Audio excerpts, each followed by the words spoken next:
Okay, so today we're going to talk about oxidative phosphorylation. We'll talk about the process of electron transfer today, and then on Wednesday we'll talk about how ATP is made. So these two lectures are really very much coupled together, and some of the principles that we started talking about last Friday, you'll see are going to come back into play now. And then on this coming Friday and the following Monday and Wednesday, we'll talk about different aspects of photosynthesis and how that ties into this process, because it's very much related. So you can make ATP by delivering reducing equivalents to the mitochondria if you're an animal, shall we say, or you can make ATP by transducing the energy from light if you are a photosynthetic vascular plant or microorganism with a photosynthetic capacity. Right.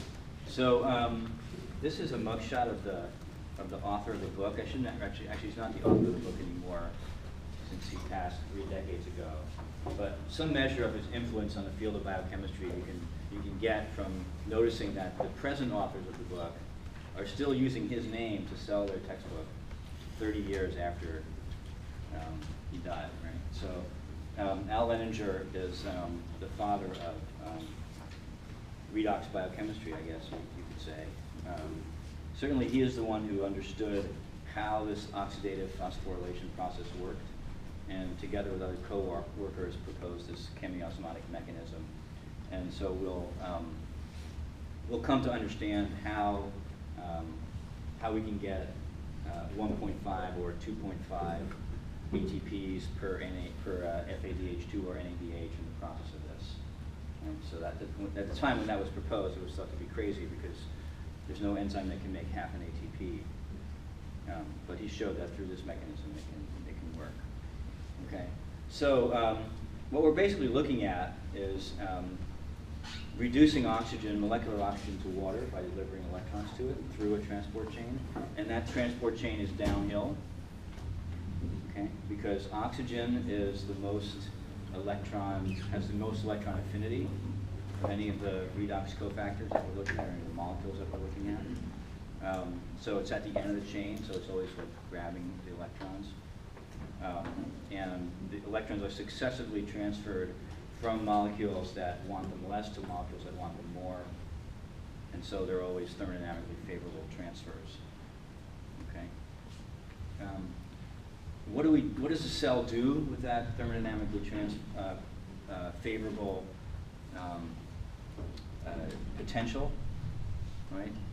It stores it up. It uses it to construct a proton gradient across the inner mitochondrial membrane, which, of course, in the absence of any driving force, would be very unfavorable. So you can look at the overall process as electron transfer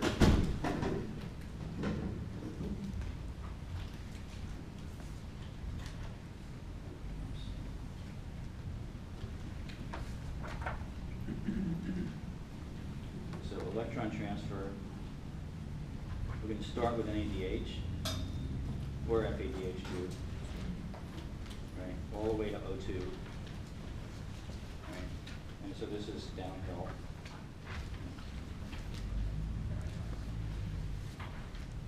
Favorable, so that's 1. And then 2 is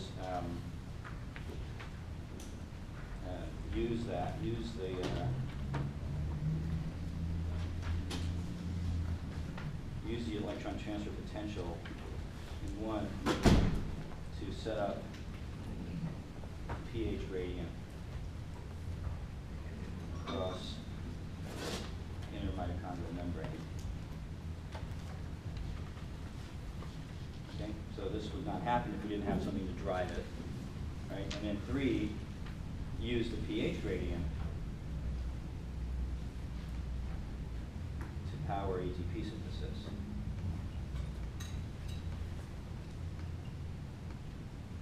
Okay, so it's not a direct connection between the electron transfer and the ATP synthesis. Rather, it works through the medium of a pH gradient across the inner mitochondrial membrane.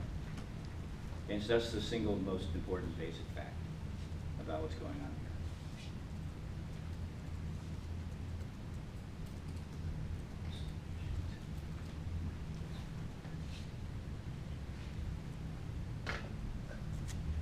Okay, and as we'll see, we'll come back to this. This is probably the most fundamental drawing of the lecture, but we'll come back to it in a few more slides.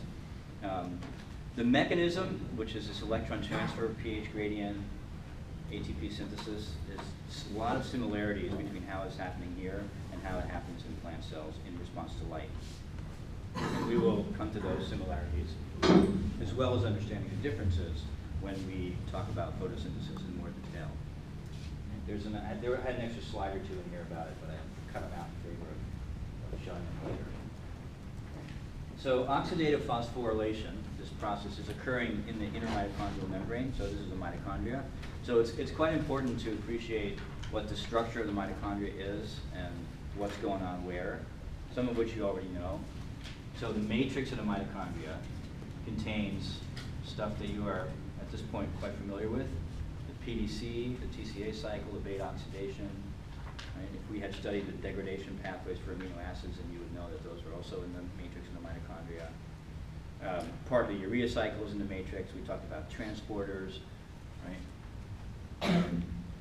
What else is in the matrix? The mitochondria has its own DNA, has its own ribosomes. Obviously, small molecules and cofactors, metabolic intermediates. In the outer membrane, right, it's a relatively unstructured coat around the whole thing. It does not have a lot of selectivity in terms of what goes in and out of it, so there's a lot of porosity. We'll see later when we talk about what happens to the to the pH gradient across the mitochondrial membrane, that clearly there has to be a way for protons to not fully escape out of here, otherwise you would dissipate the pH gradient into the whole cell right away. So that does not happen, despite the fact that the outer membrane is somewhat porous. Okay. The inner membrane is where the action is, right? And the inner membrane has what we call the respiratory chain, which is 4 complexes of proteins that we will talk about today. It also has a protein called a translocase, which moves ATP, ADP, and PI, the substrates and products of ATP synthase, have to get in and out of the matrix. And so you have to have a translocase for that. The actual ATP synthase itself, the enzyme that makes ATP, ADP, and phosphate, which has an FO subunit and an F1 subunit. Okay? And other membrane transporters, well, like what? Like malate transporter, citrate transporter, right? We learned a lot about different kinds of transporters. So those are, of course, also all in the inner membrane. These cristae are little invaginations of the membrane that go through the matrix that give the whole organelle a much more convoluted appearance than otherwise would have. But in terms of the topology, that's really the important thing. The topology of this process is to recognize what's in the matrix, what's in the inner membrane, and which direction things are going when they cross the inner membrane, in or out. Okay, so that you're set up to have reactions in the matrix, or setting up something that's going on in the inner membrane space, the periplasm between the two membranes. So electron transport and ATP synthesis occur in the inner mitochondrial membrane adjacent to the matrix. That means that if something's taken up into the electron transport chain, like NADH is taken up into the electron transport chain, or donates electrons into the electron transport chain, I should say. If it comes from the inside, right, we can think of that as good in the sense that the full power of those electrons is going to be available, because it's the whole topography of the thing is set up to take reducing equivalents from the inside. Clearly that makes sense because that's where all the burning of the fuel's happening, TCA cycle and beta oxidation. Well, mostly all from the inside. Right? You have this exception in glycolysis, clearly. There's a couple other exceptions. And in those cases is where we have some ambiguity. That's why we have 30 versus 32 in that earlier slide about how many ATPs per NADH. And we'll get to that as well. Okay? So since this ATP synthesis is also in the inner mitochondrial membrane adjacent to the matrix on the matrix side,